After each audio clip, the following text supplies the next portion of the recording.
안녕하세요.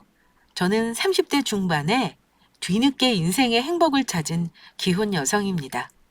제 이야기를 듣고 저를 욕하시는 분들이 계실지도 모르겠지만 저는 처음부터 엄마의 딸로 태어나지 말았어야 했습니다. 그런 엄마라면 차라리 세상에 없는 게 나았을 것 같습니다. 그녀로 인해 전 인생의 대부분을 돈 버는 기계, 아니 노예로 살아야 했으니까요. 친엄마와 인연을 끊을 수밖에 없었던 제 기고한 사연을 들으신다면 모두 이해해 주실 거라 믿습니다. 어린 시절 저에게 기억나는 추억이라곤 엄마에게 잘 보이려 사랑받고 애쓰던 제 모습과 언제나 늘 남동생과 저를 비교하며 차별하는 엄마의 모습뿐이었습니다. 어려서부터 저희 집은 그리 가정 형편이 좋지는 않았습니다.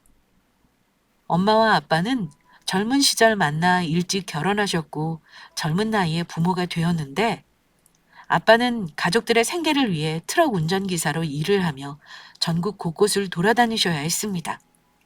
그래서 집엔 항상 엄마와 저 남동생 이렇게 세 식구가 함께 지냈던 적이 많았던 것 같습니다. 하지만 말이 세 식구지 저는 엄마의 차별로 인해 늘 외롭게 지내야 했습니다. 아빠가 집에 없는 날이면 엄마는 늘 동생만 데리고 집을 비우셨거든요. 8살의 어린 저를 혼자 내버려 두고 말이죠. 그리곤 동생과 함께 늦은 새벽이 돼서야 집에 들어오셨는데 집에 돌아온 엄마는 기분이 좋을 때는 조금은 다정했지만 기분이 안 좋을 때면 모든 화를 저에게 쏟아붓는 무서운 엄마로 변했습니다. 야, 내가 청소랑 설거지 깨끗이 해놓으라고 했지? 그런데 이게 뭐야? 그릇에 밥풀이 묻어 있잖아. 우리 영식이가 이 더러운 밥그릇으로 밥 먹으면 어쩔 뻔했어.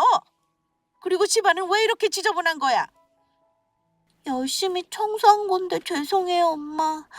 그리고 설거지는 주방 등이 나가서 그릇이 잘 닦였는지 보이지 않아서 그랬어요. 앞으로는 더 잘할게요. 지금 가만히 생각해보면 너무 이상한 일이었어요.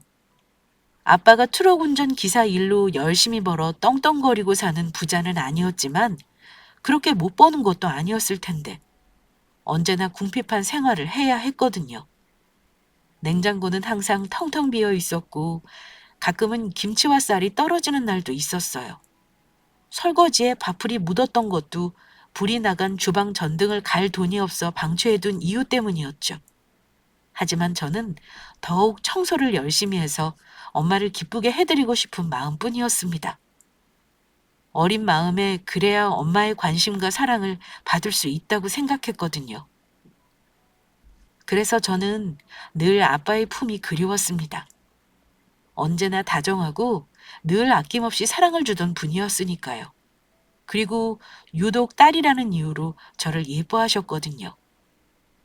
그래서 전 일주일에 한 번뿐이지만 어서 아빠의 쉬는 날이 돌아와 아빠가 집에 돌아오기만을 손꼽아 기다리고 또 기다렸습니다.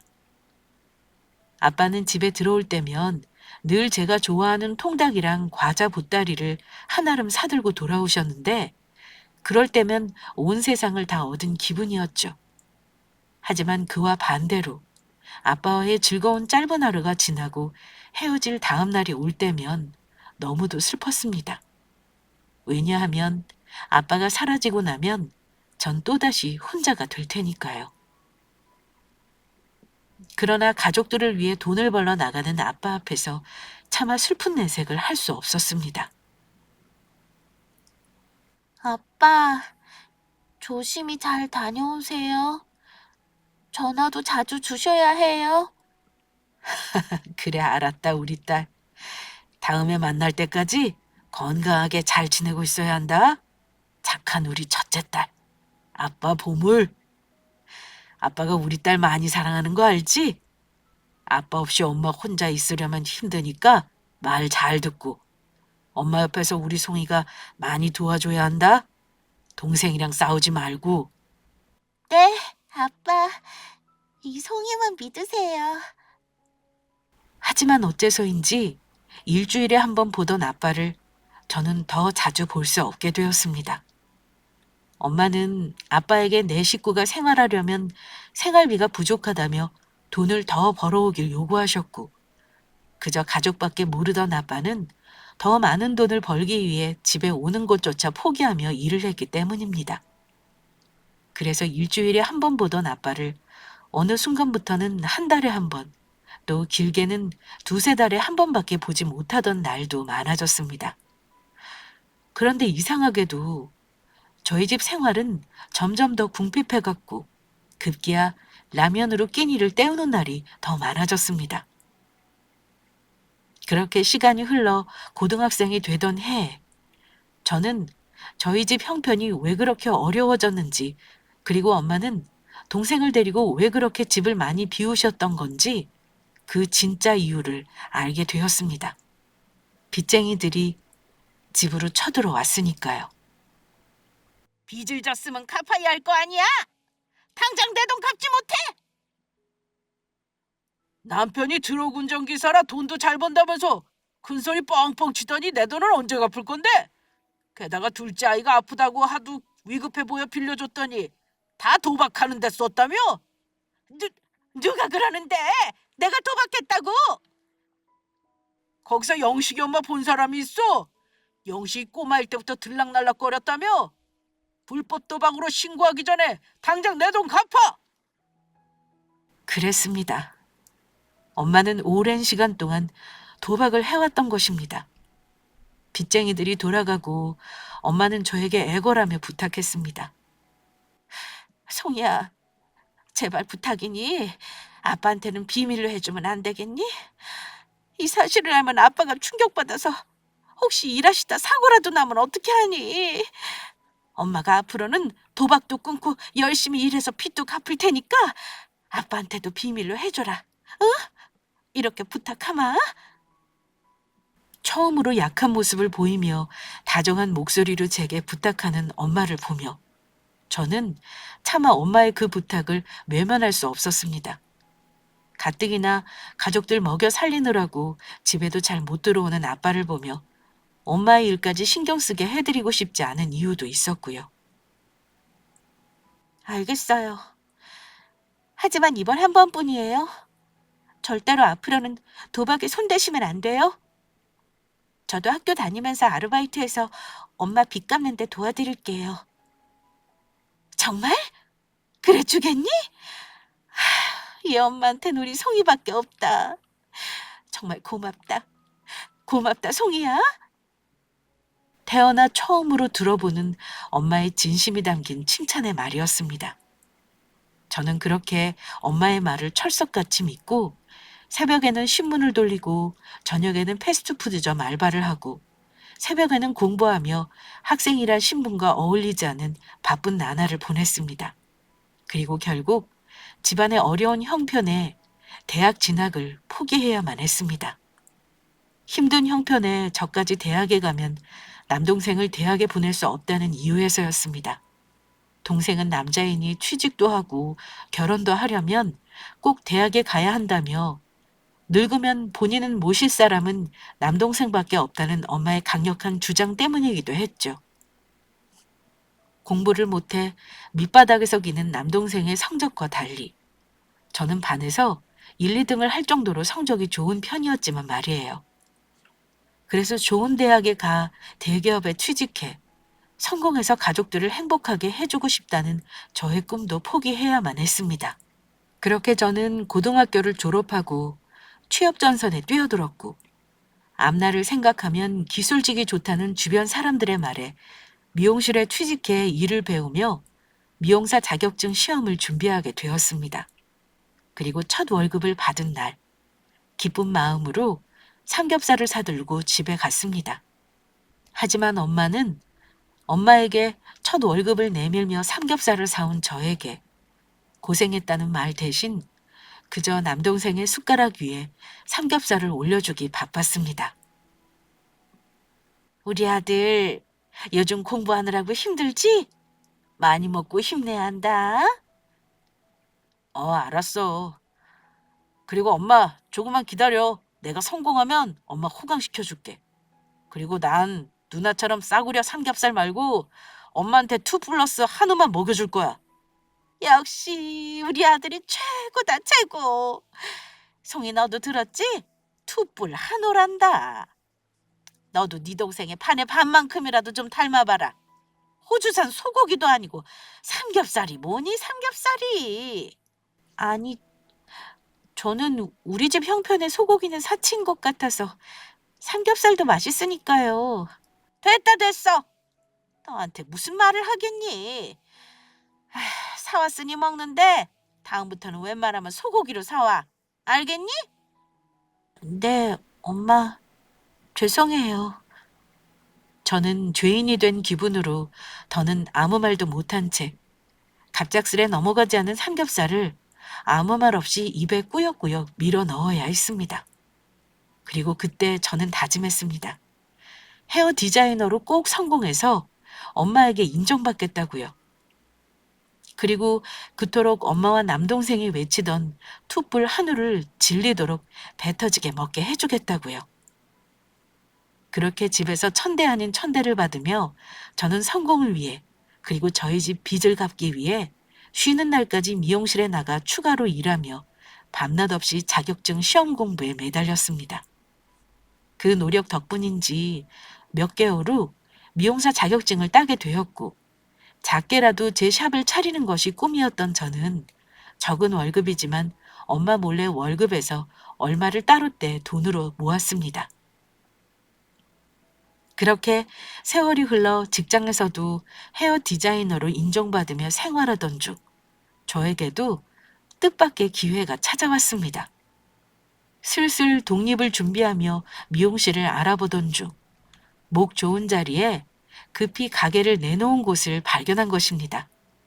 나이 지긋하신 원장님께서 혼자 운영하시던 작은 가게로 은퇴를 고민하던 중 딸이 손주를 낳아 돌봐야 한다며 급히 가게를 처분하게 되었다는 것이었어요.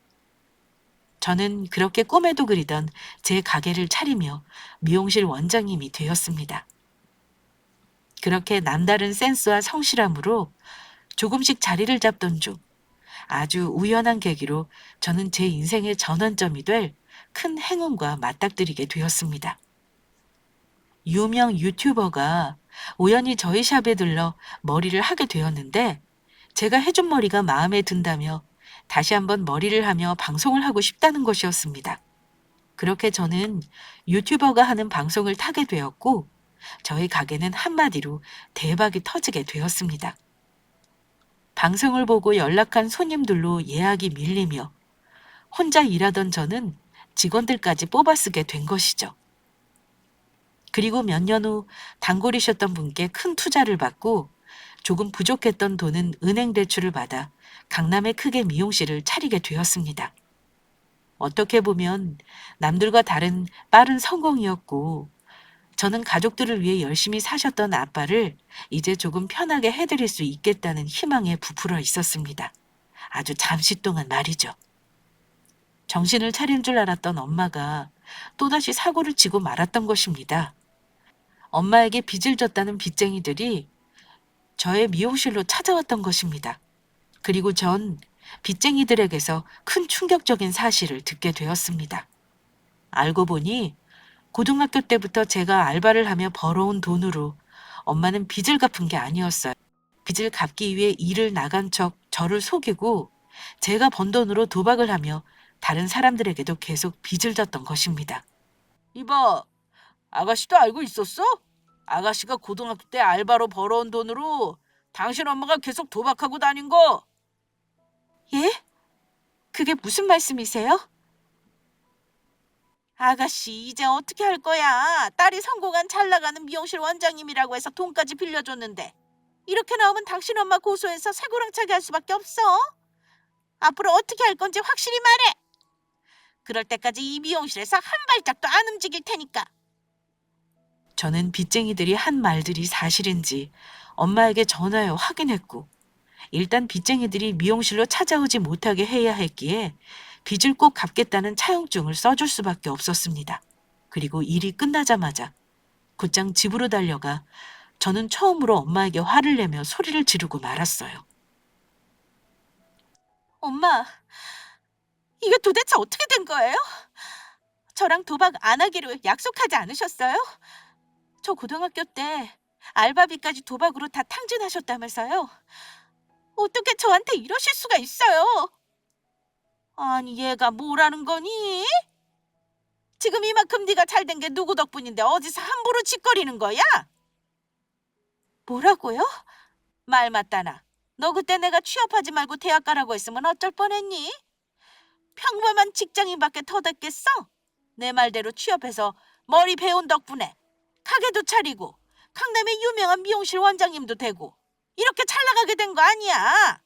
어디서 배은망덕하게 엄마한테 대들고 있어? 그깟 돈 얼마나 된다고? 이제 돈 좀 만지니 내가 우스워진 거니? 더는 군말 말고 영식이 대학도 가야 하고 하니 등록금 좀 마련해 와라. 요즘 대학 못 나오면 사람 대접도 못 받는 거 너도 알지? 대학 등록금이라뇨? 설마 그동안 영식이 등록금 한다고 모아뒀던 돈도 다 쓰신 거예요? 하지만 저의 물음에 답한 사람은 다른 인물이었습니다. 방 안에서 저와 엄마의 싸우는 소리를 듣고 남동생이 거실로 나온 것입니다. 누나, 이제 제발 좀 그만해. 엄마가 그동안 우리 위해 얼마나 희생하고 살았는데 그래. 엄마도 아빠가 밖에 나가고 외로우시니 도박하신 거잖아. 그리고 누나는 미용실에서 돈도 금방 벌면서 왜 자꾸 앓는 소리야? 혹시 지금 내 등록금 내주기 싫어서 그래? 누나 성공하더니 요즘 변한 거 알아? 누나 혼자 호의호식하고 잘 살면 그만인 거야? 동생한테 쓰는 돈이 그렇게 아까워? 내 말은 그게 아니라 만약 나 대학 못 가면 다 누나 탓이야. 내 인생 망치면 다 누나 탓이라고. 전 너무 억울했습니다. 가족들을 위해 휴일 한 번 제대로 쉬지 못하고 팔다리 아파가며 열심히 살고 있는 저에게 이기적이라뇨. 그리고 호의호식하는 건 제가 아닌 엄마와 남동생이었습니다. 제가 벌어온 돈으로 값비싼 옷에 신발에 사실 그걸 감당하게 해도 전 허리가 휠 것 같았거든요. 하지만 그때까지도 저는 엄마에게 사랑받고 인정받고 싶어하는 욕구가 남아있었던 것인지 두 사람의 말에 제가 너무한가 싶은 마음이었습니다. 그래서 이번에도 결국 사과하는 거는 제 쪽이었습니다. 알겠어. 누나가 미안해. 엄마한테 조금 심했던 것 같아. 엄마, 죄송해요. 제가 잘못했어요. 화나셨다면 마음 푸세요. 그래도 앞으로 도박은 하지 말아주세요.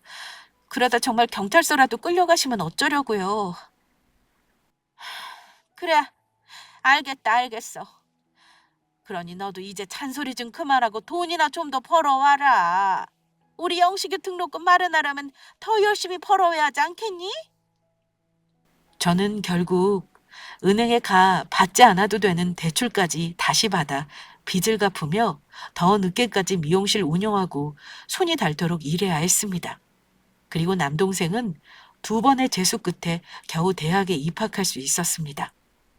정원 미달에 어느 이름 모를 지방 대학으로요.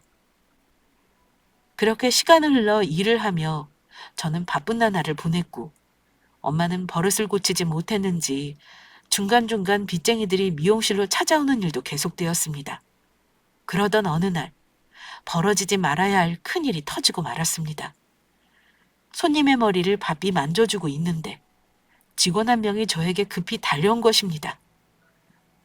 원장님 큰일 났어요, 큰일. 금 선생, 큰일이라니? 그게 무슨 말이야? 원장님이 휴게실에서 놓아두었던 원장님 휴대폰에 벨이 울려서 받았는데 원장님 아버지께서 쓰러지셔서 지금 병원에 실려가셨대요. 뭐라고? 저는 바로 병원으로 달려갔고 청천벽력 같은 소식을 의사에게서 듣게 되었습니다. 아빠가 식사를 하시다가 피를 토하며 쓰러지셨는데 병원 응급실로 실려와 급히 여러 검사를 하고 진단을 받아보니 위암 3기라는 것이었습니다. 제가 엄마와 남동생의 뒤치다꺼리를 하는 사이 아빠는 가족들을 위해 쉬지 못하고 일만 해오시다 암이라는 큰 병에 걸리시고 만 것입니다.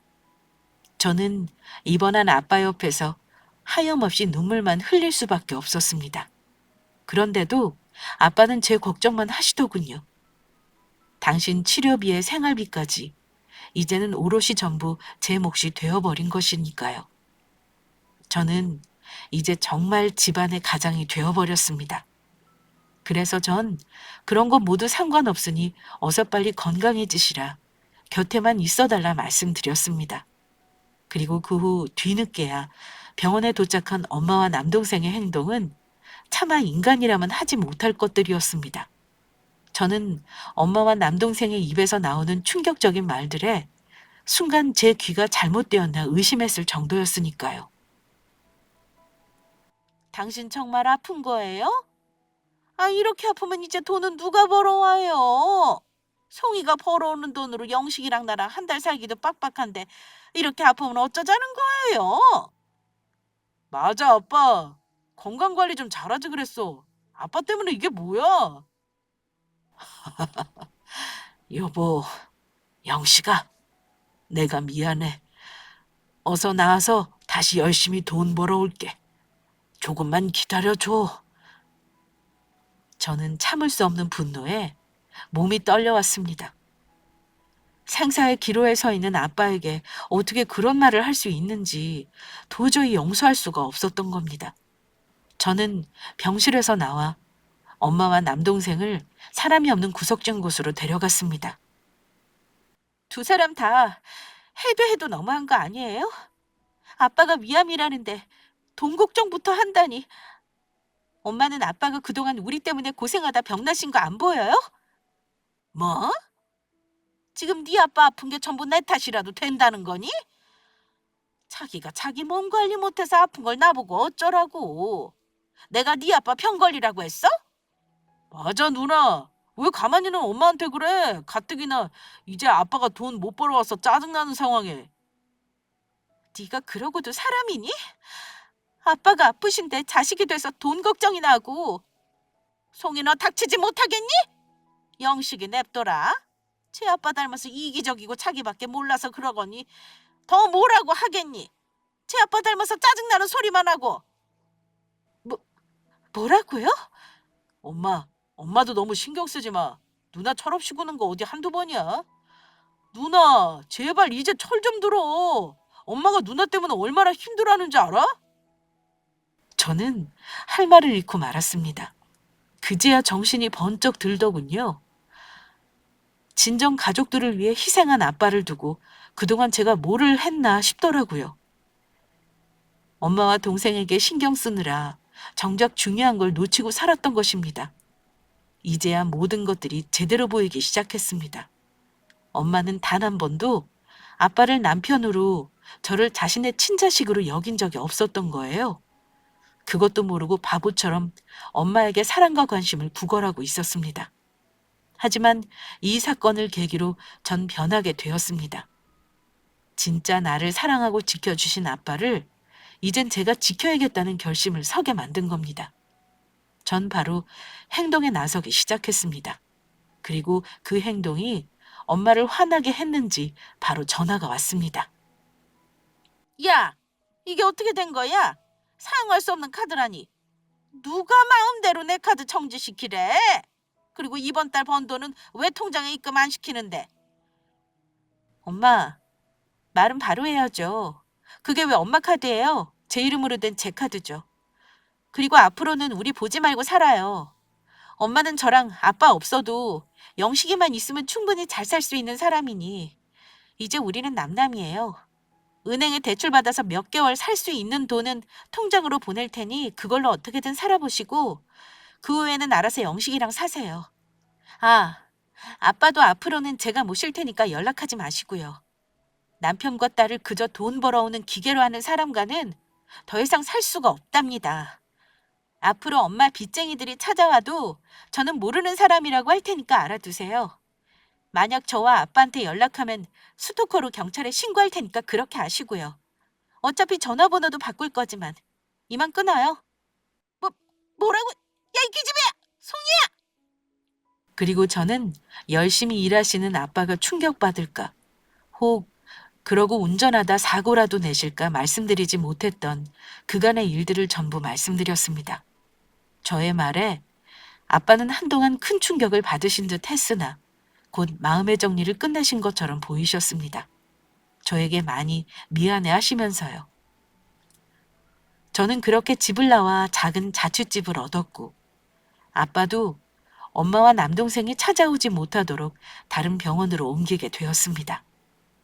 엄마와 남동생이 미용실로 찾아왔지만 저는 만나주지 않았어요. 그간의 일들을 옆에서 지켜봐 알고 있던 직원들이 경찰을 부르자 겁을 먹었는지 더는 저를 찾아오지 않게 되었고요. 다행히 아빠도 수술을 받으시고 병세가 호전되며 저도 차근차근 빚을 갚으며 어느 정도 안정을 찾아가고 있었습니다. 그때가 저의 꽃다운 20대를 보내고 막 30대가 되던 때였습니다. 그런데 그때 저에게 뜻밖의 인연이 찾아오게 되었습니다. 오랫동안 저의 미용실로 찾아와 늘 저만 찾던 말끔한 남자 손님이 있으셨는데 글쎄 그분께서 저에게 데이트 신청을 해오신 겁니다. 엄마와 남동생의 뒤치다꺼리를 하느냐고 연애 한번 못해본 저의 사정을 알고 있던 직원들은 적극적으로 제 만남을 응원해 주었습니다. 사실 엄마 탓에 지고 있던 빚이 한 짐이라 연애는 아직 저에게 사치라고 생각했거든요. 그런데 직원들이 절 설득하더라고요. 원장님, 믿져야 본전이니 그냥 한번 만나보세요. 차 한 잔 마시고 오는 거라 가볍게 생각하시면 되는 거잖아요. 맞아요. 혹시 알아요? 원장님 사정 다 이해해줄 그런 마음 넓은 남자일 수도 있잖아요.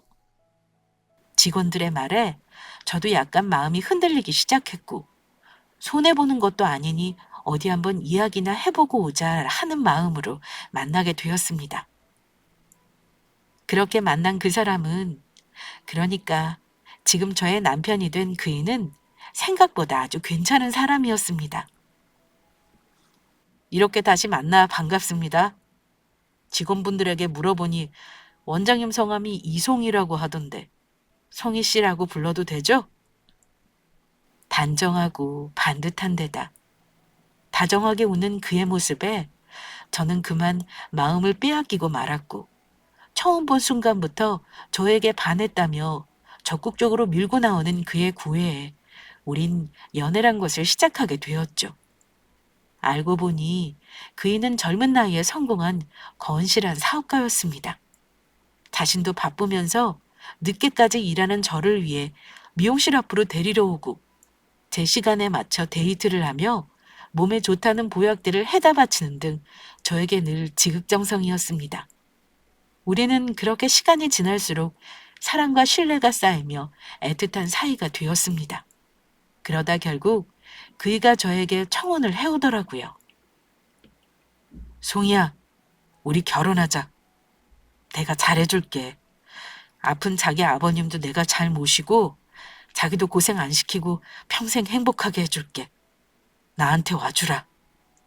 남편은 부모님께서 일찍 돌아가시고 혼자 모든 걸 이루며 자수성가한 사람이라 조금 외롭게 살아온 사람입니다.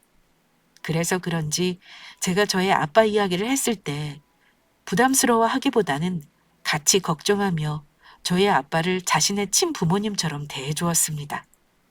하지만 저에겐 엄마와 남동생이라는 큰 짐이 있었습니다. 인연을 끊었다지만 언제 다시 찾아와 말썽을 부릴 줄 모르는 데다 엄마로 인해 저에게 떠넘겨진 큰 빚에 남동생의 사치로 더욱 불어났던 짐들은 결코 넘지 못할 거대한 산처럼 보였습니다. 저 때문에 그이까지 힘들게 하고 싶지 않았거든요. 결국 우리는 이루어질 수 없는 사이였던 겁니다. 정말 고마운데 나 사실은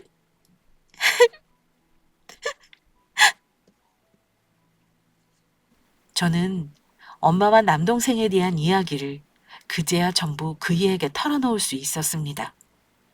너무 치부 같아서 부끄러워 그냥 사연이 있어 엄마와 남동생과 연락을 끊고 산다고 간단하게 말했었고 그이도 엄마와 남동생에 대한 제 아픔이 보였는지 일부러 굳이 묻지 않았거든요.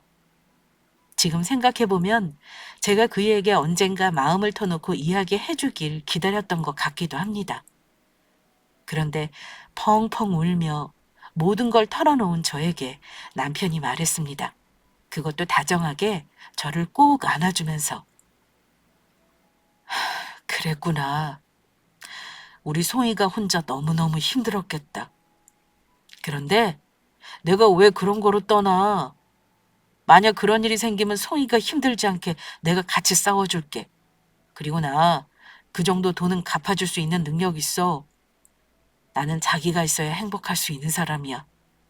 그러니까 일어나지도 않은 일 미리 걱정하지 말고 우리 서로만 보고 살아가자. 아, 물론 아버님도 우리가 당연히 모시고. 자기야, 우리 송이 그동안 정말 고생 많았어. 이제 우리 행복하기만 하자. 내가 평생 자기 편이 되어줄게. 엄마에게도 받아보지 못한 사랑을 저는 처음으로 제 남편에게서 느끼게 되었습니다. 정말로 평생 날 아끼고 사랑해줄 진짜 내 편을 말이에요. 어린 시절부터 제가 그토록 바라던 진짜 행복이, 사랑이 비로소 저에게 찾아온 것입니다. 그렇게 우리는 결혼하게 되었습니다. 아빠도 거동할 수 있을 만큼 건강이 많이 회복되어 병원에 특별히 양해를 구해 다행히 저는 아빠의 손을 잡고 결혼식을 올릴 수 있었습니다. 그리고 저는 남편이 도와준 덕분으로 모든 빚을 청산하고 미용사로서의 삶도 은퇴하게 되었습니다. 제가 열심히 쌓아오며 이룬 것들이라 아쉬움도 컸지만 제가 원해서 시작한 미용사로서의 삶이 아니라는 걸 깨달았거든요. 남편은 그런 저에게 좀 쉬면서 정말로 제가 해보고 싶던 꿈을 찾으라며 열심히 지원해주겠다는 것이었습니다. 평생 쉬고 싶은 거라면 그래도 된다면서 자신 곁에 있어주는 것만으로도 충분하다면서요. 처음에는 저를 위해 무언가를 한다는 것이 낯선 일이었지만 저는 얼마 후 제 꿈을 찾을 수 있었습니다. 어린 시절부터 저는 그림 그리는 것을 좋아했고 공방에 나가 그림을 배우며 그림 작가로서의 꿈을 키워나가기 시작했습니다. 물론 남편과 달콤한 신혼을 보내는 것은 덤이고요. 태어나 처음 느껴보는 누군가에게 보호받고 사랑받고 있다는 감정을 남편으로부터 배우게 되었습니다. 하지만 조금 겁이 나기도 했어요. 이게 현실이 아니고 꿈이면 어쩌나. 이러다 갑작스레 남편이 죽거나 나를 버리면 어떡하지? 별의별 생각이 다 들더라고요. 그럴 때마다 남편은 저를 꼭 안고는 괜찮다며 다독여 주었습니다. 그렇게 저는 제 결혼 생활에 적응해가며 행복한 나날을 보내던 어느 날, 모르는 번호로 한 통의 전화가 걸려왔습니다. 여보세요? 누나 나야 영식이. 그동안 잘 지냈어? 네가 나한테 왜 전화한 거니? 또 전화번호는 어떻게 알았고? 왜? 또 돈이라도 떨어진 거야? 누나, 무슨 말을 그렇게 해? 그런 게 아니라 엄마에 대한 건데 누나도 알고 있어야 할 것 같아서 누나 전화번호도 겨우 알아서 연락한 거야. 누나, 엄마가 많이 아파. 병원 의사 말로는 이대로 뒀다간 큰일 날 수도 있대. 누나, 엄마가 암이래. 췌장암 말기. 순간 저는 아무 말도 할 수 없었습니다. 지금은 등을 돌렸지만 엄마에게 사랑을 받지 못했을지언정 엄마의 딸로 엄마를 진심으로 사랑했던 저였기에 남동생의 이야기는 저에겐 꽤 큰 충격으로 다가왔습니다. 하지만 아빠가 암 판정을 받고 고통받았을 때 두 사람이 했던 행동들과 저에게 했던 행동들을 생각하면 용서할 수 없었습니다. 엄마가 암에 걸리든 말든 나와는 이제 상관없는 일이야. 우리 연 끊은 거 잊었어? 결국 너 병원비 없다고 나한테 손 벌리려고 전화한 거잖아. 너랑 엄마, 아빠 아플 때 어떻게 했니? 나는 아빠 책임져서 간호할 테니 넌 엄마 잘 책임지도록 해. 이제는 일도 해서 엄마 병원비도 네가 스스로 마련하고 다시는 전화하지 마. 누나 그러지 말고 내 말 좀. 저는 냉정하게 동생의 전화를 끊어버렸습니다. 하지만 자식인데 엄마가 아프다니 마음이 편치가 않더라고요. 그날부터 저는 밥도 잘 못 먹고 잠도 제대로 자기 힘들었습니다.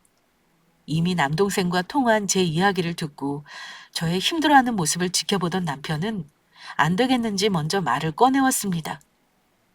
자기야, 그러지 말고 장모님이랑 만나지는 못해도 연락이라도 하면서 지내면 어떨까? 병원비도 좀 도와드리고. 그래도 자기 부모인데 그 정도는 해드려도 되지 않을까? 자기 엄마가 아프다니까 나도 편치 않네. 자기야, 미안해. 나도 이런 모습 보이고 싶지 않았는데 동생한테 화풀이하듯 그렇게 말하면 속이 시원할 줄 알았는데 엄마가 아프다고 하니 나도 모르게 자꾸 마음에 걸려. 그런 사람도 엄마라고. 울지 마. 그만큼 자기가 따뜻한 사람이라는 증거니까. 우리 용서는 못해도 더는 미워하지 말자. 그럴수록 자기만 더 힘들어지니까.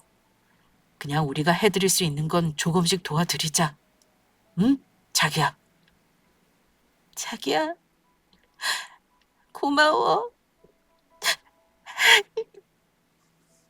그렇게 해서 저는 저에게 걸려왔던 남동생 전화번호로 전화를 걸었고 저희 부부가 해줄 수 있는 최소한의 것들만 해드리기로 마음먹었습니다. 엄마와 직접 통화는 못하더라도 일부 병원비와 동생에게 엄마에 대한 소식을 전해 듣기로 한 거예요. 그러던 어느 날 저는 엄마와 통화를 하게 되었습니다.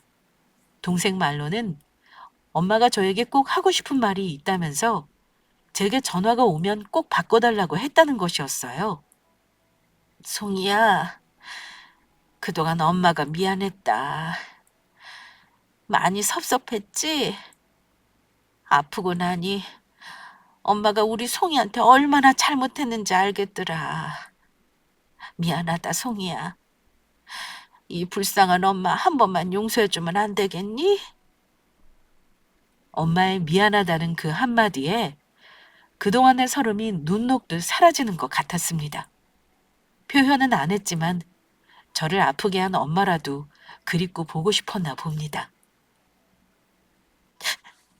엄마, 저도 엄마한테 매정하게 굴어서 미안해요. 우리 다시는 서로 아프게 하지 말아요. 정말로 이제부터는 진짜 엄마와 딸로 잘 지내봐요. 그래, 송이야. 우리 그래 보자. 엄마가 그동안 못 해준 것들 전부 다 해주면서 우리 딸 행복하게 해줄게. 그렇게 우리는 한동안 정말 애틋한 모녀 사이가 되어 잘 지내는 듯 보였습니다. 그런데 이상한 것은 제가 엄마 병원으로 남편과 병문안을 가고 싶다고 해도 급구 사양하며 말린다는 것이었어요. 망가진 자신의 모습을 저에게 보여줄 수 없다는 이유였습니다. 제가 속상해하는 모습을 보고 싶지 않다면서요? 수술을 마치고 주기적으로 항암 치료를 하기 위해 병원에 입원 중이었던 엄마는 치료가 끝나 퇴원하는 대로 저희 집으로 직접 찾아갈 테니 조금만 기다려달라는 것이었습니다. 그렇게 일주일 후 엄마는 수척해진 모습으로 남동생과 함께 저희 집에 찾아왔습니다. 오랜만에 보는 엄마는 머리가 빠져서인지 환우 두건인 항암 비닐을 쓰고 계셨어요. 그 모습에 제 마음이 얼마나 미어졌는지 몰라요. 그렇게 우리는 서로에게 안부를 전하며 그동안 나누지 못한 회포를 풀었습니다. 박서방이 잘 나가는 회사 대표님이라고 하더니 그래서 그런지 집이 정말 좋네. 매형, 집이 정말 으리으리하네요. 이거 팔면 얼마나 나오려나? 엄청나다. 글쎄. 박서방, 우리 송이 데려가줘서 정말 고맙네. 이렇게 고생 안 하고 잘 사는 우리 송이 보니 내 마음이 놓여. 이제는 죽어도 여한이 없어. 그렇게 말하던 엄마는 아파서 마음이 약해졌는지 눈물을 훔치는 것이었어요. 그 모습에 눈시울이 붉어진 저도 덩달아 울먹이고 말았습니다. 엄마, 울지 마세요. 빨리 나아서 건강해지셔서 오래오래 사셔야죠. 앞으로는 박서방이랑 저랑 엄마 호강시켜 드릴게요. 맞습니다, 장모님. 이 박서방이 어머님을 꼭 행복하게 해드리겠습니다. 그 말에 엄마의 얼굴이 갑작스레 화색이 돌았습니다. 정말인가, 박서방? 날 호강시켜 줄 거야? 혹시 그러면 자네 회사도 좀 구경시켜 줄 수 있겠나? 우리 박서방이 운영하는 회사가 어떻게 생겼는지 궁금해서 그래. 제 회사요? 왜? 싫은가? 아니요, 싫긴요. 장모님이 원하시는데 언제든지 구경시켜 드려야죠. 한번 날 잡아서 놀러 오세요. 제가 회사 근처 식당에서 맛있는 것도 사드릴게요. 갑작스레 남편의 회사를 구경시켜 달라는 엄마의 말이 이상하긴 했지만 그때까지도 저와 남편은 아무런 의심을 하지 않았습니다. 그렇게 얼마 후 엄마와 약속까지 잡은 남편은 정말로 엄마에게 회사를 구경시켜 드리게 되었습니다. 그리고 엄마에게 회사를 구경시켜주고 퇴근한 날, 남편은 웬일인지 표정이 좋지 않았어요. 자기야, 왜 그래? 혹시 엄마랑 무슨 일 있었어? 엄마가 회사에서 자기 불편하기라도 한 거야? 어? 아니야. 아프신 장모님이 나한테 힘들게 할 일이 뭐가 있겠어. 그런 거 없으니 마음 쓰지 마. 그냥 오늘 처리해야 할 업무들이 많아서 피곤해서 그랬어. 그렇다면 다행이고. 그런 어느 주말 오후, 갑작스레 엄마가 집에 방문하시겠다고 전화가 걸려온 것이었어요. 조금 당황스러웠지만 저는 알겠다며 엄마를 기다렸습니다. 하지만 이 소식을 들은 남편은 저와 생각이 다른 듯 했습니다. 그이는 엄마가 집에 들어오자마자 문전박대하며 밖으로 내쫓아 버렸으니까요.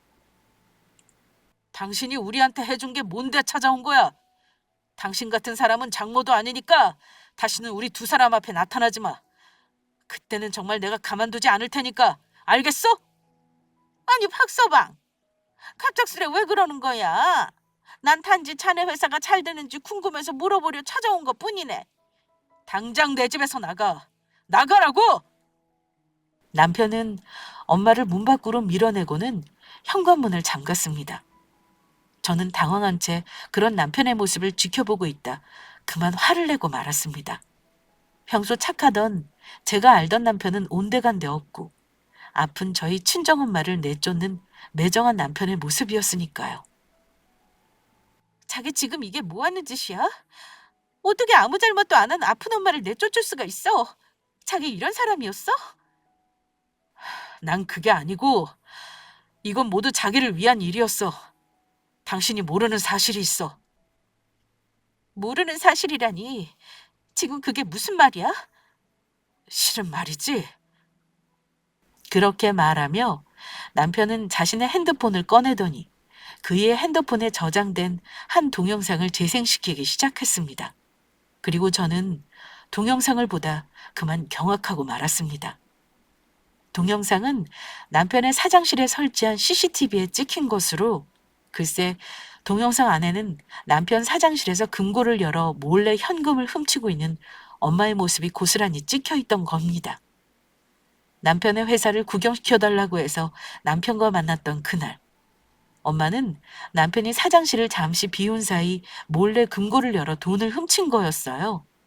CCTV는 음성 녹음 기능까지 있던 것이라 엄마와 남동생이 공모해 처음부터 남편의 돈을 노리고 접근했다는 사실까지 알게 되었습니다. 영식아, 네 말대로 다시 네 누나한테 연락하길 잘한 것 같다. 박서방 금고 안에 아주 현금이 넘쳐나는구나. 얼마 훔쳐간다고 해도 모르겠어. 모매형한테 물어보지 않고 비밀번호는 어떻게 알았냐고? 송이한테 흠뻑 빠져있는 것 같더니 송이 생일 누르니까 금세 열리더구나. 한동안 우리 생활비는 걱정 안 하면 살 수 있겠다. 사업을 하다 보면 급히 자금을 융통해야 할 일이 있어 남편은 현금을 사장실 금고에 어느 정도 보관해 두고 있었습니다. 그 돈을 엄마가 남동생과 공모해 훔친 거였습니다. 그 후 남편은 엄마가 아프다는 것이 의심스러워 뒤를 캐보게 되었는데 아프다는 것도 전부 거짓이었습니다. 저를 속이려 일부러 항암 비니까지 쓰고 아픈 척 연기를 했던 거예요.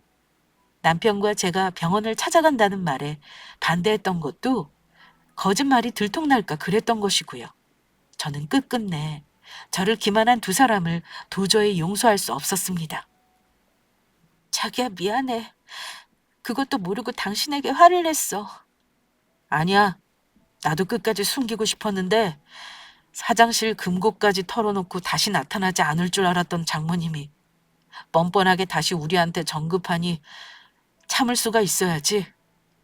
사실 경찰에 신고할까 고민도 해봤는데 당신이 알게 되면 상처받을까 봐 나 혼자 묻고 가려 했던 거야.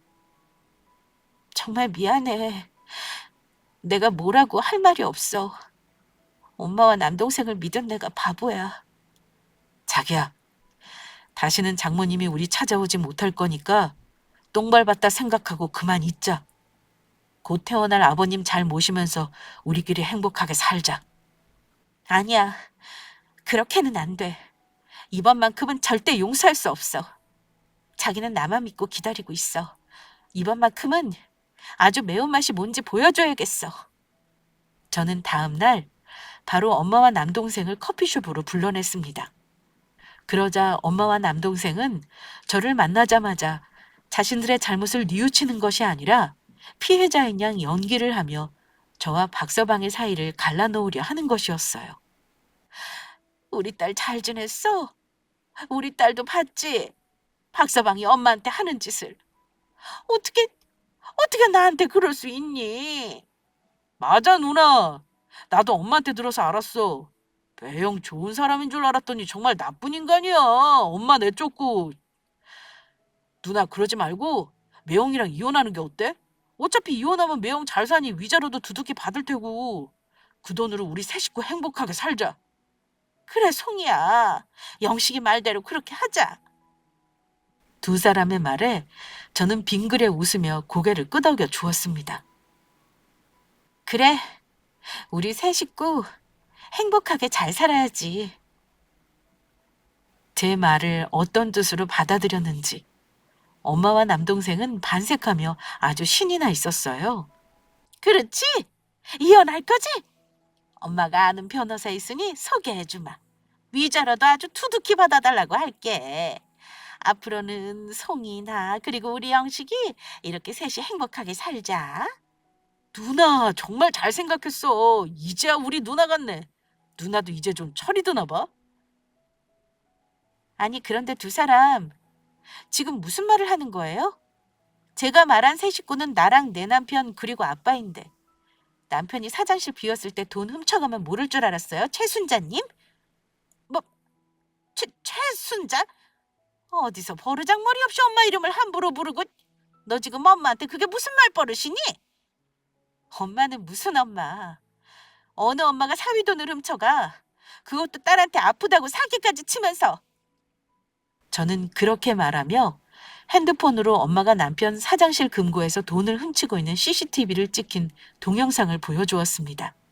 거기에는 남동생과 통화하는 엄마의 목소리까지 생생하게 담겨 있었습니다. 보이시죠, 최순자님? 그리고 최순자님 옆에 앉아 계신 제 남동생이라 우기는 남자분. 아니, 이건 언제 찍힌 거야? 엄마, 내가 그러가 조심해서 하라고 했잖아. 저는 자리에서 벌떡 일어나 말했습니다. 최순자님, 그리고 옆에 남자분, 다시는 저한테 연락하지 마세요. 경찰서 가서 신고하려다가 받은 것도 없는 예정을 생각해서 이번만큼은 넘어가 주려니까. 그런데 만약 다시 한번 우리 세 식구 앞에 나타나거나 괴롭히면 그때는 사위 돈 훔친 장모로 동영상이나 인터넷이랑 뉴스에 뿌려지게 될 거예요. 사기와 절도로 콩밥 먹는 것은 당연하고. 아시겠어요? 송이야, 그러지 말고 엄마 말 좀. 누나, 그러니까 이게 어떻게 된 거냐면 더는 어떤 말 해도 소용없다고, 이 사기꾼들아. 너희들은 사람도 아니야. 짐승보다 못한 것들, 이 쓰레기들아. 저는 바로 자리를 박차고 나왔습니다. 그렇게 화내는 저의 모습을 처음 보고 놀란 것인지 아니면 생각지도 못한 범죄 현장의 증거에 겁을 먹어서인지 그 후 두 사람은 저희 부부 앞에 다시는 나타나지 않았습니다. 그 후에 어떻게 됐냐고요? 엄마와 남동생의 일이 있은 후 저희 부부 사이는 더욱 돈독해지며 누구보다 행복한 나날을 보내고 있습니다. 오롯이 저만 아끼고 사랑해주는 남편을 어찌 사랑하지 않을 수 있겠습니까? 그리고 암 치료 후 5년이 지나야 완쾌 판정을 받을 수 있다지만 다행히 아빠도 건강해지셔서 퇴원하여 저희 부부와 함께 지내고 계십니다. 따로 모셔도 된다고 제가 말했지만 꼭 아버님을 모시고 살고 싶다는 강력한 남편의 주장으로요. 불과 몇 년 전의 일로 비록 이제는 떠올리고도 싶지 않은 지난 일이지만 이렇게 여러분들과 함께 한 번쯤은 제 이야기를 나눠보고 싶었어요. 살다 보면 정말 말도 못하게 힘들고 아플 일이 일어날 때도 있지만 진짜 내 가족, 내 사람이 곁에 있다면 그 어떤 고난도 함께 이겨낼 수 있다는 사실을 말씀드리고 싶었습니다. 우리 모두 가족의 소중함을 잃지 말자는 생각과 함께 말이죠. 아, 그리고 저의 엄마와 남동생이 어떻게 됐는지 궁금해 하실지 몰라 말씀드리는데 엄마는 그러고도 정신을 못 차렸는지 도박 비주로 빚쟁이들에게 시달리다 현재 고소를 당해 결국 교도소에 들어가게 되었고 늘 쓸 줄만 알았지 노력 한 번 안 해보고 살았던 남동생은 홀로 좁은 고시원 생활을 하며 근근히 일용직으로 먹고 살고 있다고 합니다. 그리고 얼마 전 아빠도 엄마에게 이혼 소송을 걸어 승소하여 이혼한 상태입니다. 전 아빠가 엄마와 이혼하고 쓸쓸히 하실까 걱정했는데 굉장히 홀가분해 하시는 모습이었어요. 어쩌면 아플 때 제대로 한번 찾아와 병간호조차 해주지 않은 엄마를 보며 이미 결심을 하셨던 것이 아닐까 하는 생각입니다.